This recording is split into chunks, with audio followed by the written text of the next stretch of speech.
Hello everyone. हम SSC GD 2021 के math paper solution कर रहे हैं और आज हम 30 नवंबर शिफ्ट 3 का पेपर सॉल्व करेंगे। तो आपको वीडियो लास्ट तक देखना है। तो चलिए शुरू करते हैं। देखते हैं पहला क्वेश्चन। 6 व्यक्तियों का औसत वजन 1.5 केजी बढ़ जाता है जब उनमें से 45 केजी वजन वाले व्यक्ति के स्थान पर एक नया व्यक्ति आता है। तो नए व्यक्ति का वजन कितना होना चाहिए। तो देखो, इनका औसत वजन 1.5 केजी बढ़ जाता है, तो मतलब जो व्यक्ति आया होगा वो 45 केजी से अधिक होगा। देखो 45 केजी तो होगा, प्लस बढ़ा कितना है 1.5, बढ़ा है 6 लोगों का, तो 45 15 छक्कर 90, मतलब 9 हो जाएगा। तो 54 केजी होगा जो नया व्यक्ति आया है।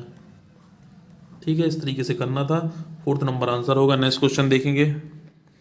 25% और 10% की दो क्रमिक छूटों के समतुल्य एकल छूट ज्ञात करो। तो देखो, इसका फॉर्मूला क्या होता है, x plus y minus x y बटे 100। ठीक है, तो 25 प्लस 10 माइनस 250, 25 इंटू 10 250 हो जाएगा बटे 100।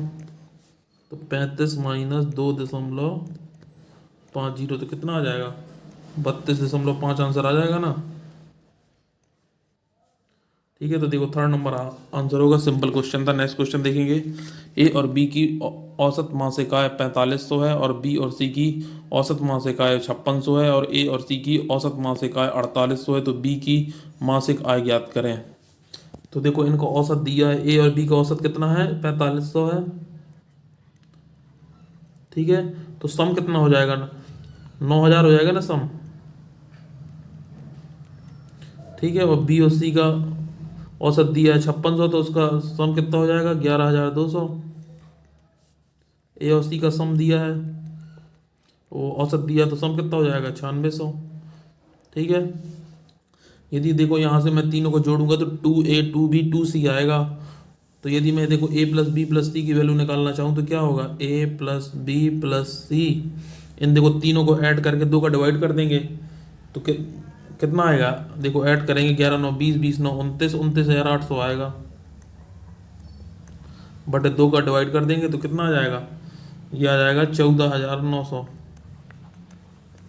ठीक है, अब मुझे क्या निकालना, बी की मासिक आय निकालना है, तो ए और सी को माइनस करना पड़ेगा। ए और सी कितना है, 9600। तो देखो बी आ जाएगा 14,900 माइनस 9600, कितना आएगा, 5300 आ जाएगा। ठीक है, तो देखो ये सेकंड नंबर आंसर होगा। एक आदमी एक निश्चित दूरी के 2/3 भाग को 70 किलोमीटर पर आवर की चाल से और शेष दूरी को 50 किलोमीटर पर आवर की चाल से तय करता है। पूरी यात्रा में उसे 6 सही 5 घंटे का समय लगता है। तो 56 किलोमीटर की चाल से वह पूरी दूरी कितने समय में तय करेगा। तो देखो, इसने क्या बोला, 2/3 बोला है, मत तो मैं मान लेता हूँ उसकी दूरी 3x थी। ठीक है, तो देखो 2/3 भाग को मतलब 2x को वो 70 किलोमीटर पर आवर की चाल से और x किलोमीटर को 50 किलोमीटर पर आवर की चाल से तय करता है। तो टोटल टाइम कितना लगता है, 6 सही 4/5, मतलब 34/5। तो देखो इसका एलसीएम ले लेंगे तो कितना आएगा, ये 3500 आ जाएगा। यहाँ से कितना आ जाएगा, 7 पंजे 35, 100x, और यहाँ से 70x बराबर 34/5। 5 से काट देंगे तो देखो 700 आ जाएगा। 170x/700 बराबर 34/5। तो देखो एक जीरो से एक जीरो कट जाएगा, 7, देखो 5 नहीं है यहाँ पे, 5 से कट गया था, तो 17 दूनी 34। ठीक है, तो x बराबर कितना आ जाएगा, 140। तो टोटल दूरी कितनी हो जाएगी, 3x मानी थी तो 420 हो जाएगी, मल्टीप्लाई कर देंगे 3 का। और उसने बोला है 56 किलोमीटर पर आवर की चाल से चलता है, तो कितने समय लगेगा। यदि देखो मैं इसको काट लूँ तो क्या होगा, 4 से काट लेता हूँ तो 14 आ जाएगा, और 4 से काट लूँगा तो देखो ये 105 आ जाएगा। 105/14, तो 14 सत्ते 98, और 7 बचेगा, तो 7 से 7 दूनी 14, 7 से 1/2 आंसर आ जाएगा। तो देखो ये फोर्थ नंबर आंसर होगा। नेक्स्ट क्वेश्चन देखेंगे। पाइप ए और बी एक टैंक को क्रमशः 18 घंटे और 27 घंटे में भर सकते हैं। यदि दोनों पाइप को प्रति घंटे एक के बाद एक क्रमिक रूप से खोला जाता है और एक समय में एक ही पाइप खोला जाता है तो पहले घंटे के लिए पाइप ए को खोला जाता है तो टैंक को पूरी तरह से भरने में कितने घंटे लगेंगे। देखो पहले एफिशिएंसी निकाल लेंगे ए और बी के। ठीक है, ए और बी, एक 18 घंटे में भर सकता है और एक 27 घंटे में। तो देखो इनका एलसीएम कितना आ जाएगा, 54, 18 × 3 = 54, 27 × 2 = 54। अब इसने क्या बोला है, पहले ए को खोला जाता है तो देखो 2 घंटे में कितना काम करेंगे, 2 घंटे में वो 5 काम करेंगे। अब टोटल 54 काम कराना है तो देखो यदि मैं 10 से मल्टीप्लाई कर दूं तो 50 काम हो जाएगा, इंटू 10 से यहाँ पे तो 20 घंटे लग जाएंगे। अब कितना काम बचेगा, अब देखो 4 काम बचा है। 4 काम करने के लिए ए आएगा, ए की एफिशिएंसी 3 है तो देखो 53 काम हो जाएगा। ठीक है, तो 21 घंटे हो जाएंगे और 53 काम हो जाएगा। अब देखो बी आएगा और कितनी एफिशिएंसी, 2 एफिशिएंसी के साथ, तो एक काम बचा है, एक काम करेगा 2 एफिशिएंसी के साथ तो 1/2 आ जाएगा। ठीक है, तो 21 सही, 1/2 आंसर आएगा। ठीक है, यहाँ पे 53 काम हो गया था तो 54 काम हो जाएगा ये। ठीक है, इस तरीके से करना था। नेक्स्ट क्वेश्चन, कार्तिकेय ने 2% वार्षिक ब्याज की दर से चक्रवृद्धि ब्याज पर 3 वर्ष के लिए सावधि जमा योजना में 9,000 की राशि का निवेश किया। सावधि जमा राशि की परिपक्वता पर उसे कितनी राशि मिलेगी। तो देखो 9,000 की धनराशि पर 2% वार्षिक ब्याज की दर से उसे क्या निकालना है, चक्रवृद्धि ब्याज निकालना है। तो 3 साल में 2% वार्षिक ब्याज की दर से चक्रवृद्धि ब्याज क्या होगा, 6.1208 होता है बटे 100, यही तो होगा। 0 से 0 काट देंगे। अब देखो मल्टीप्लाई करेंगे तो कितना आ जाएगा, 9 से काट करेंगे, 9 8 72, 9 दूनी 18, 9 एकम 9 1 10, 9 छक्के 54, 1 55। ठीक है, और एक 0 है और देखो कितने अंक के बाद, 0.4 अंक के बाद है, 1 2 3 4, तो यहाँ पे दशमलव लग जाएगा। तो देखो इसका ब्याज आएगा 550.8720। ठीक है, अब देखो इसमें 9,000 और ऐड करना पड़ेगा तो क्या हो जाएगा, 9,550.87 आ जाएगा ना। अब देखो ये कैसे निकाला है, देखो ये तो कैसे निकालते हैं, पहले देखो 2 + 2 करेंगे, +2 × 2 बटे 100, कितना आ जाएगा, 4.04। फिर एक बार और 2 से करेंगे तो 4.04 + 2 प्लस देखो अब इसका मल्टीप्लाई करेंगे तो 8.08 बटे 100 आ जाएगा। देखो 6.04 और ये आ जाएगा 0. इसको देखो ऐड करेंगे तो आ जाएगा 6.1208। ठीक है, इस तरीके से करना था। तो देखो 4th नंबर आंसर हो जाएगा। नेक्स्ट क्वेश्चन देखेंगे, यदि देखो ये इसका मल्टीप्लाई करना है तीनों में तो 10 से भाग दिया जाए, ये बोला है। तो देखो इसका यूनिट डिजिट देख लेंगे, इसका यूनिट डिजिट देखो 5 है, इसका यूनिट डिजिट 2 है और इसका यूनिट डिजिट 3 है। तो 30 आएगा। यदि 30 को हम 10 से भाग देंगे तो क्या शेषफल बचेगा, कुछ बचेगा नहीं, 0 शेषफल बचेगा, पूरा पूरा चला जाएगा। ठीक है, तो देखो फर्स्ट नंबर आंसर हो जाएगा। नेक्स्ट क्वेश्चन देखेंगे, रोहित एक कार्य को 32 दिन में पूरा कर सकता है जबकि राज इसे स्वयं 48 दिन में पूरा कर सकता है। उन्होंने एक साथ कार्य प्रारंभ किया किंतु कार्य समाप्त होने के 8 दिन पूर्व रोहित चला गया। उन्होंने कितने दिन तक एक साथ कार्य किया। तो देखो रोहित और राज काम कर रहे हैं। रोहित ने 32 दिन में और राज ने 48 दिन में। टोटल देखो इसका वर्क कितना हो जाएगा, 96। तो 32 × 3 = 96, 48 दूनी 96। ठीक है, अब बोला उन्होंने एक साथ कार्य प्रारंभ किया किंतु कार्य समाप्त होने के 8 दिन पूर्व रोहित चला गया। तो रोहित की एफिशिएंसी कितनी है, 8 की एफिशिएंसी थी, 8 दिन पहले चला गया, 3 की एफिशिएंसी से काम कर रहा है तो कितना हो जाएगा, 96 और ये देखो 24 हो जाएगा। तो 96 24 120 हो जाएगा। यही दोनों एक साथ काम करेंगे तो काम हो जाएगा 24 दिन में। अब देखो काम हो रहा है पूरा 24 दिन में। ठीक है, और क्या बोला है, रोहित 8 दिन पहले चला जाता है तो इनने एक साथ कितने दिन काम किया होगा, 16 दिन काम किया होगा ना। ठीक है, तो देखो ये फर्स्ट नंबर आंसर हो जाएगा। इस तरीके से करना था। नेक्स्ट क्वेश्चन देखेंगे, एक मोटर कार ने 60 किलोमीटर की चाल से चलना प्रारंभ किया और उसकी चाल प्रत्येक 3 घंटे पर 20 किलोमीटर बढ़ाई जाती है तो 470 किलोमीटर की दूरी तय करने में उसे कितने घंटे लगेंगे।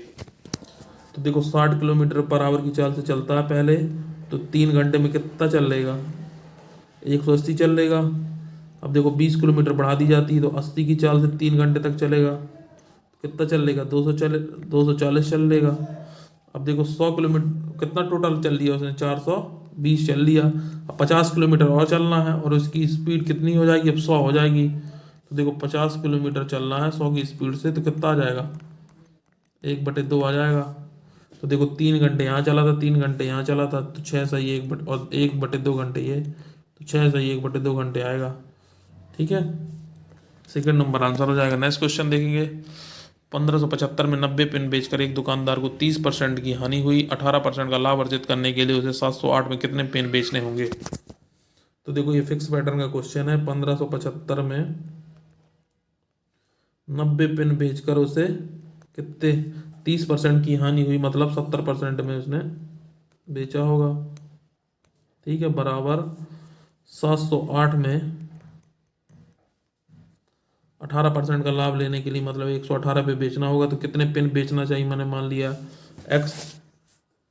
ठीक है, अब देखो इसको काटना है तो कैसे करेंगे? यदि देखो मैं 5 से काट दूं तो 5 × 15 और 5 से 18। अब 5 से काट देंगे 14, अब 5 से काट देंगे तो 5 × 6 = 30, 5 × 15, 9 दूनी 18, 9 7 63, 7 से काट देंगे 7 दूनी 14, 2 से काट देंगे तो देखो 59 आ जाएगा। 59 से काट देंगे तो 59 एकम 59, 11 बचेगा। 59 दूनी 118, तो x बराबर क्या आ जाएगा? देखो ये 2 है, ये 12 है, बराबर 24 आ जाएगा। देखो फर्स्ट नंबर आंसर हो जाएगा। नेक्स्ट क्वेश्चन देखेंगे। दो मित्र ए और बी एक व्यवसाय में 3:4 के अनुपात में निवेश करते हैं। ए ने 2 महीने पहले अपना हिस्सा वापस ले लिया और ए 1 वर्ष के अंत में कुल लाभ 2600 था, तो ए के लाभ का हिस्सा ज्ञात करें। ए और बी 3:4 के अनुपात में निवेश करते। ए ने 2 महीने ले लिया मतलब तो 10 महीने उसने किया होगा और बी ने 12 महीने किया होगा। तो 30 और 48, 6×5 = 30, 6×2 = 48।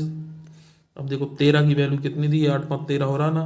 13 की वैल्यू दी है 2600, तो 1 की वैल्यू 200, तो ए का लाभ कितना आएगा? 1000 आएगा ना। फोर्थ नंबर आंसर हो जाएगा। नेक्स्ट क्वेश्चन देखेंगे।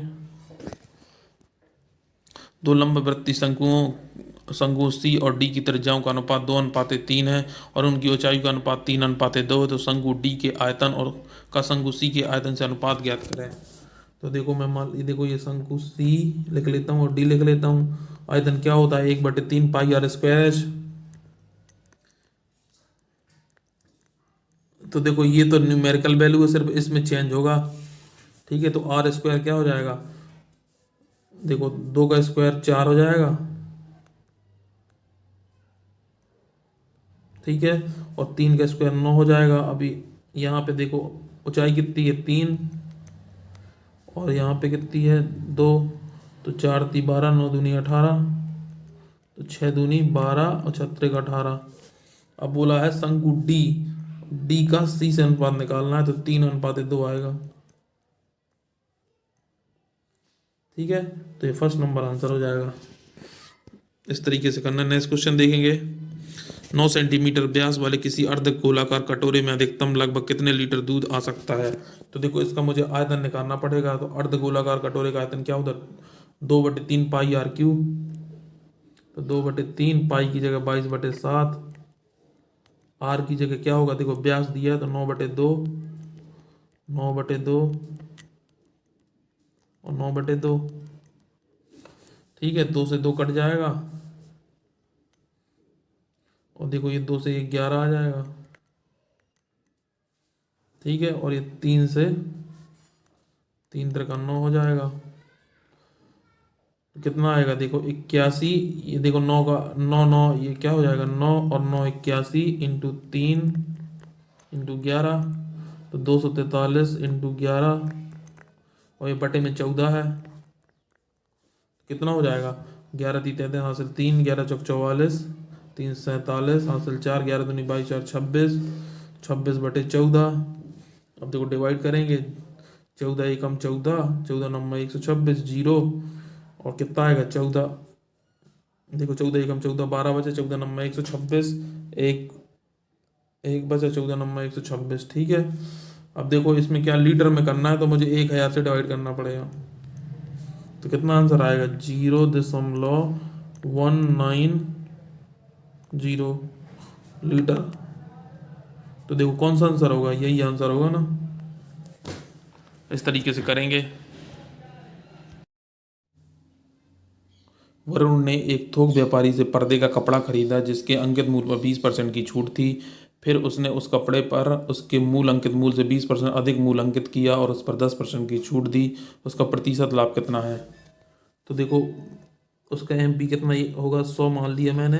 तो देखो उसने 20% की छूट पर खरीदा था, मतलब सीपीएससी था। अब उसने बोला है उसके मूल अंकित मूल्य से 20% अधिक अंकित किया, मतलब 100 का 20% तो 120 हो जाएगा। 120 अंकित किया है और उस पर 10% की छूट दे दी, तो 10% की छूट दे दी तो 12 की छूट मिल जाएगी उसे। तो 108 पे उसने बेचा है, तो उसका प्रतिशत लाभ कितना होगा? तो देखो 28 का लाभ हो रहा है। 28 का लाभ हो रहा है ना 80 में, इंटू 100, 20 पंचे 100, 20 चौको 80, 4 से काट देंगे 4 सत्ते 28, तो 35% आ जाएगा। Third number. नेक्स्ट क्वेश्चन देखेंगे।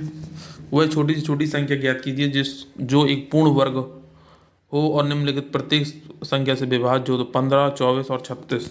देखो इसका एलसीएम निकालना पड़ेगा। 15, 24, 36। तो देखो ये क्या हो जाएगा, यहाँ से 9 आ जाएगा, यहाँ से 8 3 24 होता है, मतलब 8 आ जाएगा, और यहाँ से 5 3 15 5 आ जाएगा, 8 5 40, 360 आ जाएगा। अब देखो 360 से कौन सा ऑप्शन डिवाइड है? तो देखो ये भी डिवाइड नहीं है, ये भी नहीं है, और ये भी नहीं है, सिर्फ ये है, तो फोर्थ नंबर आंसर हो जाएगा।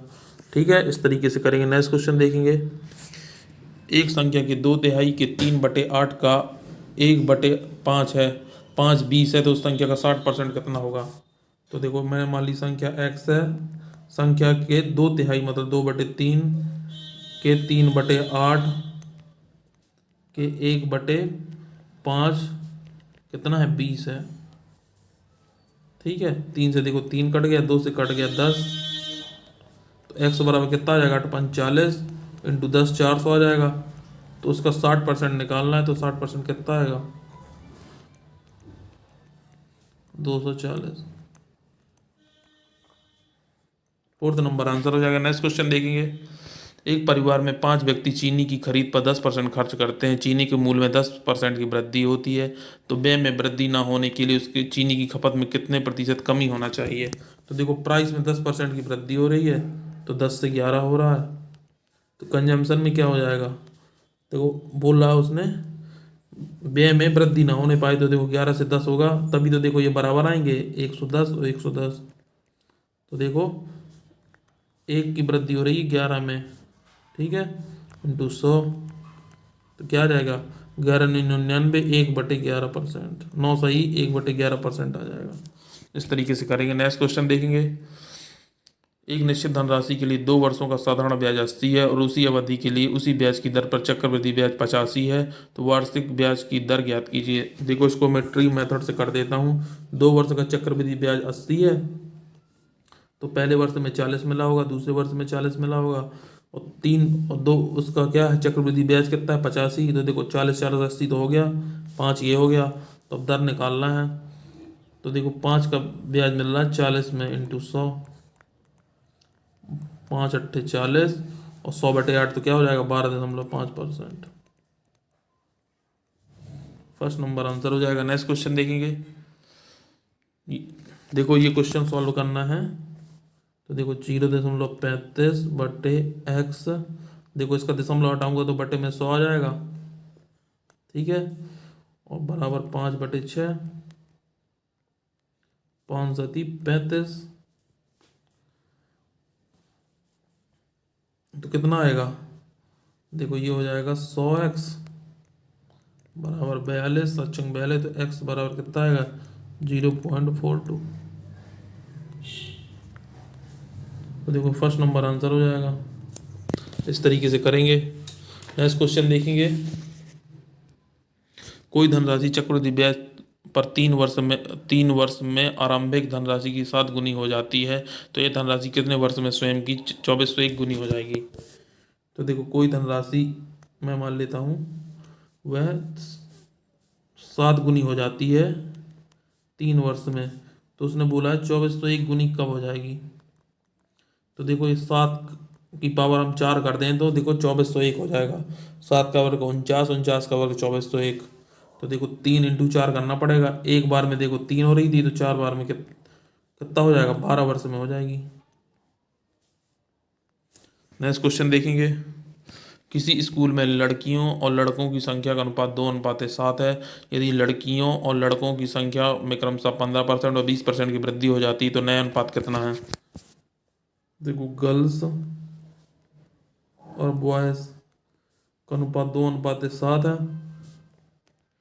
तो देखो यदि मैं 2 जीरो बढ़ा लूँ, अब बोला उसने लड़कियों और लड़कों की संख्या में 15% की वृद्धि, तो देखो 200 का 15% 30 हो जाएगा, तो 230 आ जाएगा ये। और 20% की वृद्धि, तो 700 का 20 कितना हो जाएगा, 20% 140 बढ़ जाएगा, ठीक है। और यहाँ से 30 बढ़ जाएगा तो 840 हो जाएगा। तो इसका अनुपात निकालेंगे तो कितना आ जाएगा, 0 से 0 कट जाएगा, 23:84 आंसर आ जाएगा। तो देखो सेकंड नंबर आंसर हो जाएगा। नेक्स्ट क्वेश्चन देखेंगे। एक व्यापारी अंकित मूल्य पर 10% की छूट देता है और फिर भी पूरे सौदे में 8% का लाभ अर्जित करता है। वह अपनी वस्तु पर क्रय मूल्य से कितने प्रतिशत अधिक मूल्य अंकित करता है। तो देखो आपको ये पता होगा CP/MP कितना होता है, 100 माइनस डिस्काउंट और ये 100 प्लस प्रॉफिट। तो डिस्काउंट देखो 10 का है तो 90 आ जाएगा ये, और ये लाभ कितने का है, 8 का, तो 108 आ जाएगा MP। तो देखो 90 में कितने ज़्यादा करता है, 18 ज़्यादा करता है ना। तो 18 पंचे 90, 5 से काट देंगे 20%, ठीक है। तो ये फर्स्ट नंबर आंसर हो जाएगा। नेक्स्ट क्वेश्चन देखेंगे। एक व्यक्ति अपनी आय का 12% बचाता है। 1 वर्ष के बाद उसकी आय में 25% की वृद्धि होती है, लेकिन अभी भी उतनी ही राशि बचा पाता है, तो उसके व्यय में हुई प्रतिशत वृद्धि कितनी है। देखो इनकम बराबर क्या होता है, एक्सपेंडिचर प्लस सेविंग।